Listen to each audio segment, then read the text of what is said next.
नमस्कार, आप देख रहे हैं सच आरडी न्यूज। जेल से निकलने के बाद संजय सिंह का बयान आया सामने। बीजेपी ने किया शराब घोटाला, सीएम केजरीवाल को फंसाने की रची साजिश। देखिए इस पूरी रिपोर्ट में कि कैसे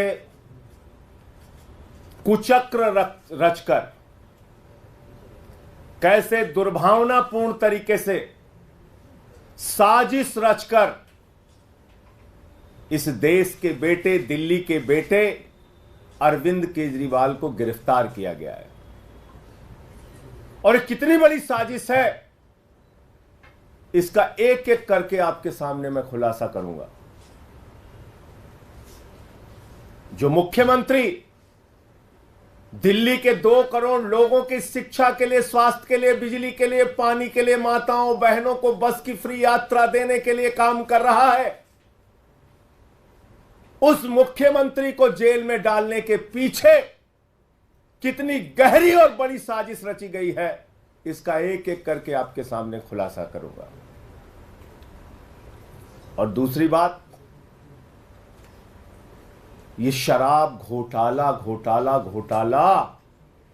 ये शराब घोटाला दुनिया की सबसे बड़ी पार्टी भारतीय जनता पार्टी ने किया है। और इसके अंदर कोई छोटे मोटे लोग शामिल नहीं है, इसका भी खुलासा करूंगा आज। इसके अंदर कोई छोटे मोटे लोग शामिल नहीं हैं, भारतीय जनता पार्टी के शीर्ष नेतृत्व के लोग इसमें शामिल हैं। मैं एक एक करके बताता हूं आपको। एक व्यक्ति है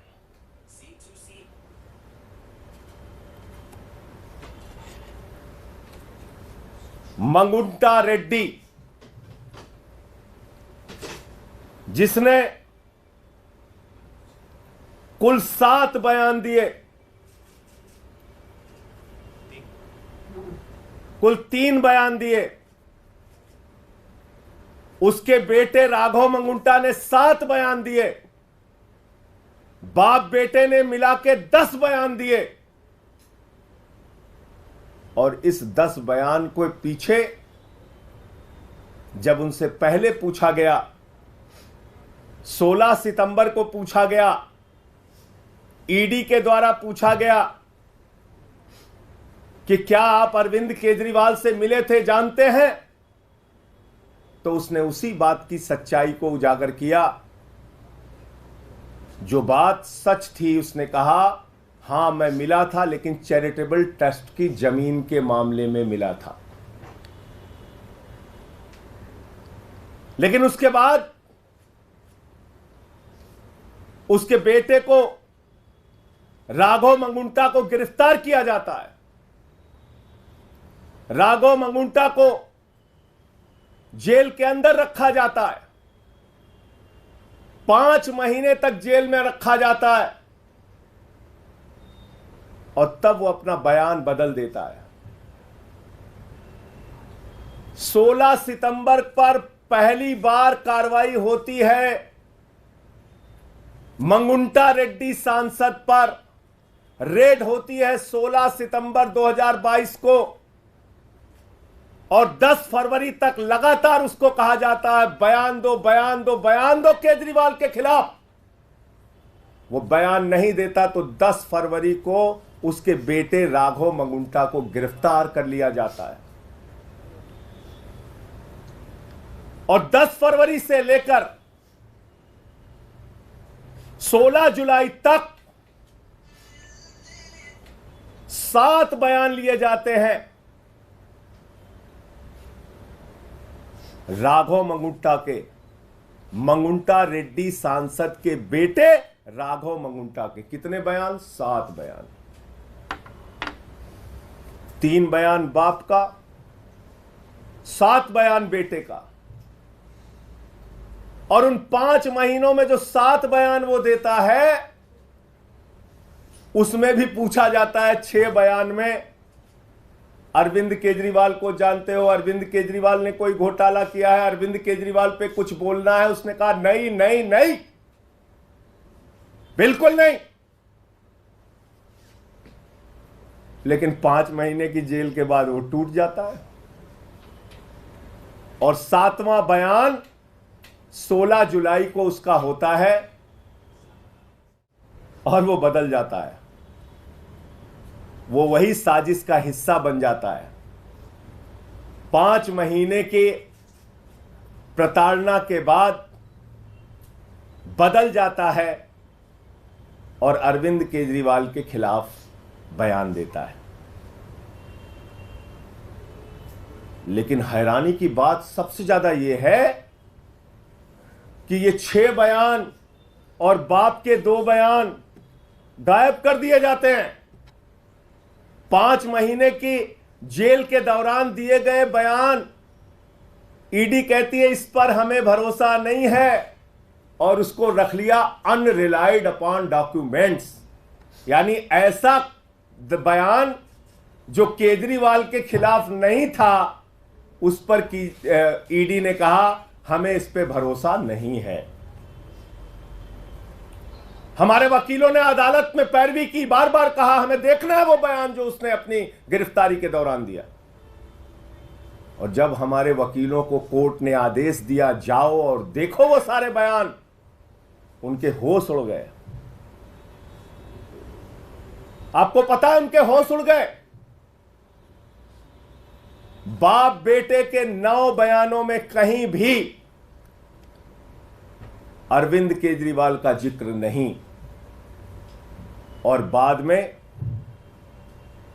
अरविंद केजरीवाल का नाम उससे जबरन दबाव बनाकर अरविंद केजरीवाल के खिलाफ उससे बयान दिलवाया जाता है। अब ये मंगुंटा रेड्डी और राघव मंगुंटा है कौन, जिसको ईडी ने कहा कि यह शराब का कारोबारी है, शराब का घोटालेबाज है, इसके हम छापा मारेंगे। 16 सितंबर को छापा मारा।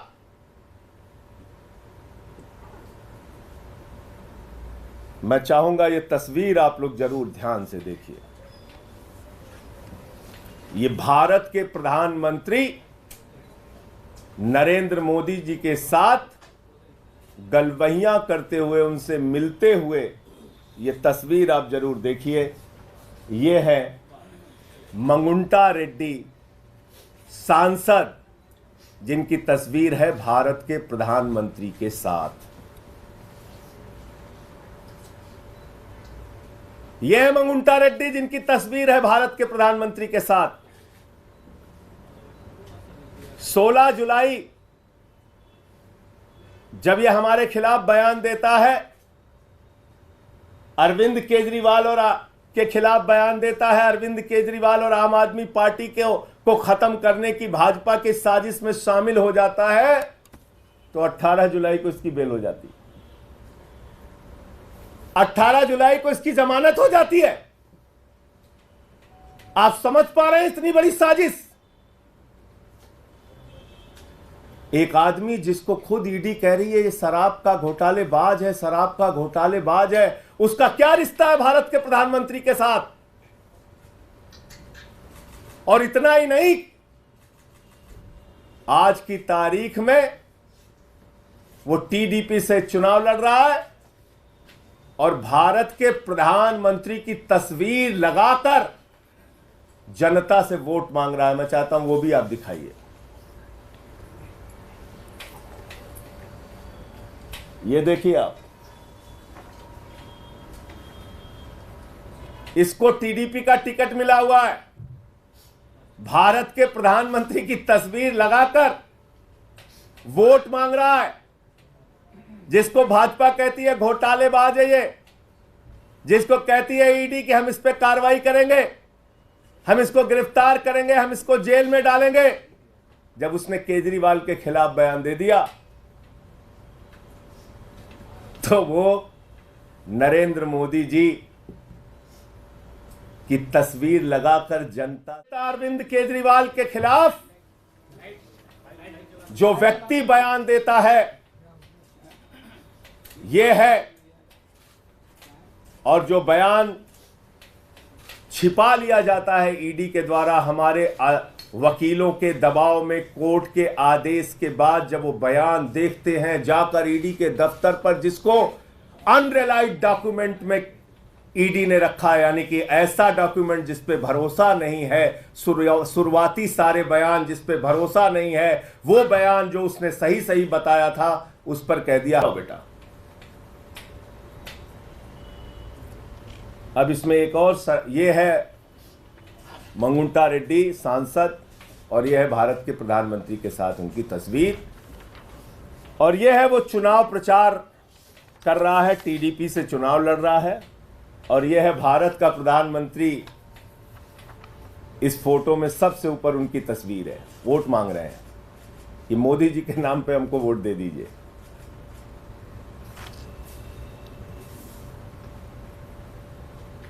अब मैं आता हूं कि शराब घोटाला भारतीय जनता पार्टी ने कैसे किया।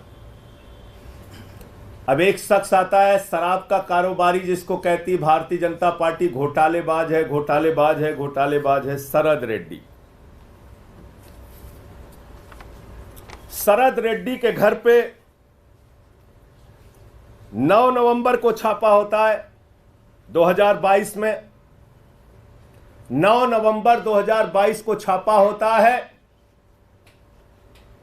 और 9 नवंबर 2000 छापे के बाद इससे पूछा जाता है केजरीवाल जी के बारे में। ये साफ साफ मना कर देता है, कहता है मैं अरविंद केजरीवाल को जानता ही नहीं, उनसे मिला नहीं, उनसे मेरा कोई लेना देना नहीं। और इसके कुल 12 बयान होते हैं, 12 बयान।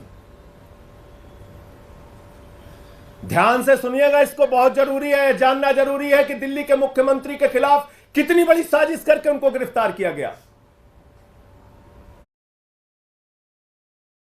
9 नवंबर से लेकर इससे पूछताछ के दौरान इसको जो भी दबाव बनाया गया, इसने मना किया। फिर इसकी 10 नवंबर को गिरफ्तारी हो जाती है। 10 नवंबर को गिरफ्तारी हो जाती है और 10 नवंबर की गिरफ्तारी के बाद इसने कुल 25 अप्रैल तक, यानी कि 6 महीने इसको जेल में रखा गया। इससे बार बार कहा गया बयान दो केजरीवाल के खिलाफ, बयान दो केजरीवाल के खिलाफ, इसने नहीं दिया। 12 बयान इसने कुल दिया और 6 महीने के बाद जब इससे कहा गया बयान दो वरना जिंदगी जेल में सड़ जाएगी, बयान दो वरना जिंदगी जेल में सड़ जाएगी। अब वो कोई संजय सिंह तो है नहीं, वो शरद रेड्डी है, टूट गया। 25 अप्रैल को उसने केजरीवाल के खिलाफ बयान दिया।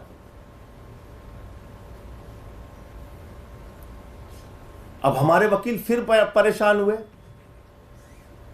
कि जिस व्यक्ति ने केजरीवाल के खिलाफ बयान दिया है उसके 10 बयान को अनरिलाइड डॉक्यूमेंट में ईडी ने क्यों डाल दिया। उन्होंने फिर कोर्ट में एप्लीकेशन लगाई, जांच के आदेश मिले। हमारे वकील गए, उन्होंने देखा, ईडी के दफ्तर में जांच के आदेश मिले, वकील गए, उन्होंने देखा, सारे 10 के 10 बयान पढ़े, वकीलों के होश उड़ गए। और 10 बयान जो केजरीवाल के खिलाफ नहीं थे, उस पे ईडी ने कहा इस पे भरोसा नहीं, भरोसा नहीं, भरोसा नहीं। और जैसे ही उसने 25 अप्रैल को अरविंद केजरीवाल के खिलाफ बयान दिया, उसकी बेल हो जाती है, उसकी बेल हो जाती है। अब ये शरद रेड्डी, जिसको भारतीय जनता पार्टी कहती है ये शराब का घोटालेबाज है,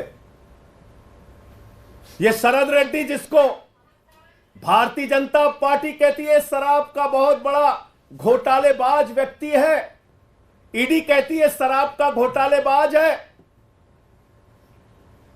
उसको गिरफ्तार करती है, 6 महीने जेल में रखती है, केजरीवाल के खिलाफ बयान लेने के लिए बार बार कहती है, 10 बार वो कहता नहीं नहीं नहीं, केजरीवाल से कोई मतलब और रिश्ता नहीं। 10 बयान के बाद जब टूट गया और इसने केजरीवाल के खिलाफ बयान दे दिया, 6 महीने की जेल के बाद इसको बेल हो जाती है। ये शरद रेड्डी कौन है? असली घोटाला शुरू हुआ ईडी के जांच के बाद। भारतीय जनता पार्टी का शराब घोटाला, और पहली पेशगी और नजराना भाजपाइयों को कब पहुंचा? 5 करोड़ रुपए का 5 करोड़ रुपए का 15 नवंबर को पहली पेशगी और नजराना 5 करोड़ का पहुंचा, और कुल 55 करोड़ रुपए की रिश्वत, जिसको किंग पिन बताते थे, किंग पिन शरद रेड्डी, उस किंग पिन ने 55 करोड़ रुपए की रिश्वत भारतीय जनता पार्टी को दी। 55 करोड़ रुपए की मनी ट्रेल तो खुलेआम मिल गया, और वो मनी ट्रेल भी ऐसे पता नहीं चला, भारत के सर्वोच्च न्यायालय की कृपा से पता चला, जब उन्होंने कहा दिखाओ दिखाओ दिखाओ।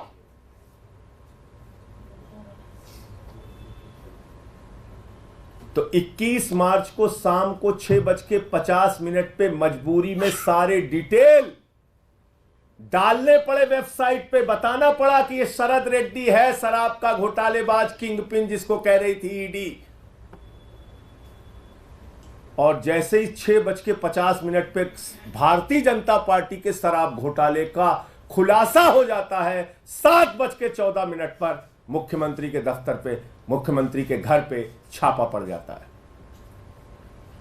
क्योंकि आप मीडिया में चर्चा करते हैं, आम आदमी पार्टी मुद्दा उठाती कि भाई शराब का घोटाला तो बीजेपी ने किया है। 21 मार्च को शाम को 6:50 पे इसका खुलासा हो जाता है। 55 करोड़ रुपए की रिश्वत भाजपा ने ली है, इस बात का खुलासा हो जाता है। उस खबर से ध्यान हटाना है, जनता का ध्यान भटकाना है। पहुंच गए केजरीवाल के घर और 7:14 पे छापा मार दिया। कहा गया ईडी के अधिकारियों को, जाओ जल्दी, वरना तो हमारा घोटाला खुल गया है तो बड़ा गड़बड़ हो जाएगा। और 2.5 घंटे की पूछताछ में जो 10 सम्मन दे रही थी ईडी, और हम कह रहे थे आम आदमी पार्टी को ये खत्म करना चाहते हैं, अरविंद केजरीवाल को गिरफ्तार करना चाहते हैं, वो बात सच निकली और अरविंद केजरीवाल जी को 2 घंटे की पूछताछ के बाद गिरफ्तार कर लिया गया। असली बात यह है कि ये शराब घोटाला भारतीय जनता पार्टी ने किया है, और ये शराब घोटाला ईडी के जांच के बाद शुरू हुआ है, और दिल्ली के मुख्यमंत्री के खिलाफ छिपा लिए गए, अनरिलाइड अपॉन डॉक्यूमेंट में डाले गए जो बयान केजरीवाल के खिलाफ नहीं थे, और दबाव बनाकर जो बयान लिया गया वो बयान आधार बनाया गया, झूठा बेबुनियाद आधार। देश की जनता से कहना चाहता हूं, आपका मुख्यमंत्री, आपका नेता, दिल्ली के भाइयों से कहना चाहता हूं, 100% ईमानदारी से अपना जीवन जिया है, अपना जीवन जी रहा है। अरविंद केजरीवाल पर ना कोई दाग पहले था और न जीवन में कभी रहेगा। अरविंद केजरीवाल का गुनाह सिर्फ एक है कि वो दिल्ली के बच्चों को अच्छी शिक्षा के लिए काम कर रहे हैं। उनका गुनाह सिर्फ ये है कि दिल्ली की माताओं बहनों के लिए बस की फ्री यात्रा का इंतजाम कर रहे हैं, उनको 1000 रुपए की आर्थिक सहायता का इंतजाम कर रहे हैं। अरविंद केजरीवाल का गुनाह सिर्फ ये है कि वो बुजुर्गों के लिए तीर्थ यात्रा का इंतजाम कर रहे हैं, फ्री बिजली, फ्री पानी का इंतजाम कर रहे हैं। एक ऐसी सरकार जो दुनिया में, देश में सबसे बेहतरीन तरीके से काम कर रही है, उसके पीछे ये बड़ी गहरी साजिश करके उनको गिरफ्तार किया गया है। और ये सारी तारीखें और ये सारे बयान चिल्ला चिल्ला कर ये कह रहे हैं कि ये साजिश है, साजिश है और साजिश है। आप लोगों को जो भी प्रश्न पूछना है सवाल पूछिए, मैं एक एक चीज का जवाब दूंगा। संजय जी, कहा जा रहा है कि शराब घोटाले का पैसा हवाला कारोबारी के जरिए गोवा में पहुंचा, 45 करोड़। आपके जो कैंडिडेट्स थे उनके पास वो पैसा कैश में पहुंचा और वहां के चुनाव में खर्च हुआ। ये इसके इतर बता रही है। और उसके बाद जो मनीष जी के सेक्रेटरी थे उनके बयान का भी जिक्र कर रही है ईडी। मनीष जी के सेक्रेटरी के बयान पर अरविंद केजरीवाल जी ने भी कोर्ट में अपना पक्ष रखा था। बहुत सारे लोग मिलने जाते हैं अरविंद केजरीवाल जी के मुख्यमंत्री आवास पे, उप मुख्यमंत्री जाते हैं, सेक्रेटरी जाते हैं, और उसमें कौन से कागज का वो बेवकूफी की एक पराकाष्ठा है जिसको तैयार किया है। घोटाला तो 55 करोड़ का सीधे साफ साफ दिख रहा है। यहां भारतीय जनता पार्टी का शराब घोटाला दिख रहा है। कितने छापेमारी की इन नेताओं के घर पर, भाजपा के नेताओं के घर पे? क्या बीजेपी के शीर्ष नेतृत्व को जाने बगैर 55 करोड़ रुपए मिल गए? उनको मालूम नहीं है 55 करोड़ रुपए पहुंच गए उनको? इस शराब घोटाले पे क्या कार्रवाई की ईडी ने, सीबीआई ने? आप बताइए मुझे। Goa election, Goa election, Goa election. जब मैंने आपको बता दिया जिन लोगों ने केजरीवाल का नाम लिया, कैसे लिया, कितने दबाव में लिया, और पहले क्या बोला, बाद में क्या बोला, ये सारा कुछ बता दिया, तो उसमें गोवा की कहानी तैयार करो कि जो कोई भी झूठी कहानी तैयार करो, इसका क्या लेना देना है? और कोई प्रश्न? सर, ये भी अब तर्क लगाया जा रहा है गोवा में तो चुनावों के बाद आम आदमी पार्टी का खाता फ्रीज किया जा सकता है। जनता पार्टी का खाता सीज किया जा सकता है? मुझे ऐसा नहीं लगता, क्योंकि 55 करोड़ की रिश्वत तो उनको मिली है, उनके खाते में गई है। गड्डियां गिनी है भाजपाइयों ने 55 करोड़ की। तो मैं तो कहता हूं, जो जितना बड़ा भ्रष्टाचारी वो उतना बड़ा पदाधिकारी, ये है भारतीय जनता पार्टी का नारा। जो जितना बड़ा भ्रष्टाचारी वो उतना बड़ा पदाधिकारी, ये है भारतीय जनता पार्टी का नारा। और कोई प्रश्न? अपने उन बयानों का जिक्र किया जिनको ईडी ने कंसीडर नहीं किया है, तो क्या इस मामले को लेकर आप लोग कोर्ट जाएंगे कि कोर्ट उस केस में? कोर्ट में आ गए ना। ओहो, आप लोग अपील कर, आप सुन नहीं रहे फिर मेरी बात। ईडी ने अपने बयानों की एक चार्जशीट बनाई और उन्होंने दिखाया। ध्यान से सुनिए, फिर से सुनिए, नहीं तो आप लोग गड़बड़ कर जाएंगे। ईडी ने अपने बयानों की एक सूची बनाई जिसमें उन्होंने कहा रिलायड अपॉन डॉक्यूमेंट, यानी ऐसे डॉक्यूमेंट, ऐसे कागजात जिस पे हमें भरोसा है, और अनरिलायड अपॉन डॉक्यूमेंट जिस पे हमें भरोसा नहीं है, और उसको छिपा के रख लिया। ऐसे अगर हिंदी की भाषा में, सरल भाषा में समझे, ऐसे बयान जिस पर ईडी ने, भाजपा ने, भाजपाइयों की साजिश ने, उनके षड्यंत्र ने भरोसा किया, और ऐसे बयान जिस पर उन्होंने भरोसा नहीं किया। और उसका खुलासा कैसे हुआ? उसको छिपा लिया। उसका खुलासा कैसे हुआ? जब हमारे वकील लोग अदालत में गए, उन्होंने कहा भाई हम देखना चाहते हैं कि जिन बयानों पर इन्होंने भरोसा नहीं किया, शरद रेड्डी के, राघव मंगुंटा रेड्डी के, वो बयान आखिर है क्या? अनरिलाइड में क्यों उसको रखा है? उस पर आपने क्यों रिलाई नहीं किया? तो पता चला उस पर रिलाई इसलिए नहीं किया क्योंकि वो शुरुआती बयान थे, और शुरुआती बयान में जब उसकी गिरफ्तारी नहीं हुई थी, या गिरफ्तारी के दौरान भी लगातार जो बाकी बयान लिए गए, उसमें बार बार उसने बयान तो दिया लेकिन अरविंद केजरीवाल का नाम नहीं लिया। कुछ बयान तो ऐसे हैं जिसके तथ्य जब आप पढ़ेंगे तो आप हैरान हो जाएंगे। पूछा जाता है केजरीवाल जी से मिले, केजरीवाल जी को जानते हैं? नहीं जानते हैं, नहीं मिले। बाद में कहानी तैयार की जाती है। अब ये क्लियर हो गया, मैं फिर से दोहराऊं। सर, कल एलजी ने भी एक चिट्ठी लिखी है गृह मंत्रालय को, उसमें कहा है कि तमाम जो केस कोर्ट को भेजे जाते हैं आम आदमी पार्टी सरकार की तरफ से, इसमें शराब नीति वाला मामला भी है, गुमराह किया जाता है कोर्ट को, कोर्ट का वक्त बर्बाद किया जाता है। देखिए भाई, एलजी साहब कैसे काम करते हैं, ये एक सर्वविदित सत्य है। वो किसी ऊपर के डायरेक्शन लेके काम करते हैं, उस हिसाब से अपना काम चलाते हैं। जो घोटाला रहेगा उस पे घोटाला। अब इस पे क्यों नहीं चिट्ठी लिखी एलजी साहब ने?